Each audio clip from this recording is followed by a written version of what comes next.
Dinas Perdagangan wan Perindustrian Banjarmasin mengadakan lahan bagi pedagang Pasar Kuripan Banjarmasin yang terdampak pembebasan pengerjaan revitalisasi Sungai Veteran. Pengadaan lahan sebanyak 10 persil dengan luasan 800 meter persegi tersebut disambut baik pedagang asalkan mereka tetap berjualan di Pasar Kuripan.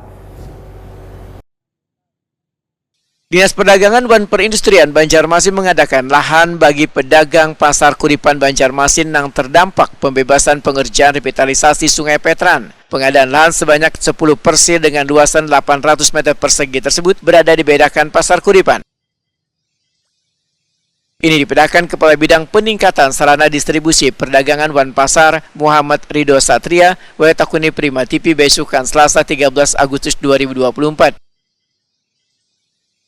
Menurut Muhammad Ridho Satria, luasan lahan tersebut sudah dilakukan pengukuran oleh Badan Pertanahan Nasional untuk memastikan bisa ditempati 10 pedagang.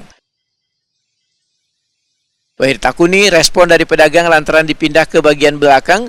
Muhammad Ridho Satria menyatakan pedagang menyambut baik rencana pengadaan lahan baru tersebut asalkan mereka tetap berjualan di Pasar Kuripan.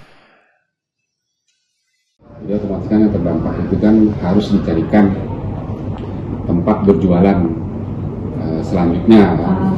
Rencana kami melakukan pengadaan lahan persis di belakang Pasar Kuripan itu sendiri, dimana di situ ada 10 persil lahan yang kurang lebih luasannya sekitar 800 meter persegi yang kami coba untuk melakukan pengadaan lahan di sana. Ini sudah terakhir,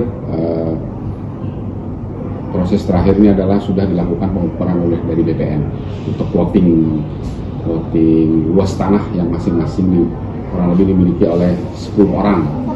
Jadi kita kan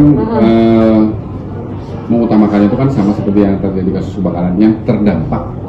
Yang 15 meter itu yang kita carikan solusinya. Nah, tidak semua itu yang dipindah. Artinya itu kan separuh lah, ada. Sampai separuh. Kurang lebih sekitar sepertiga. Sepertiga dari Pasar Kuripan. Iya, dari Pasar Kuripan cukup ini. Tapi dari respon pedagang di sana kan ya? Secara sejatinya pedagang itu siap saja, yang penting ada tempat untuk mereka tetap berjualan dan mereka berharap bahwa tetap di situ juga, di daerah situ harapannya. Perlu diketahui, revitalisasi Sungai Veteran yang merupakan kanal penanggulangan banjir tersebut masuk dalam program National Urban Flood Resilience Project dari Kementerian Pekerjaan Umum dan Perumahan Rakyat Republik Indonesia sejak 2023 lalu dengan anggaran mencapai 1 triliun rupiah. Pembebasan lahan sekitar kawasan Sungai Veteran pun terus dilakukan, salah satunya lahan yang berada di Pasar Kuripan yang berdampak pada 118 kios wan lapak pedagang terkena pembebasan perluasan Sungai Veteran tersebut.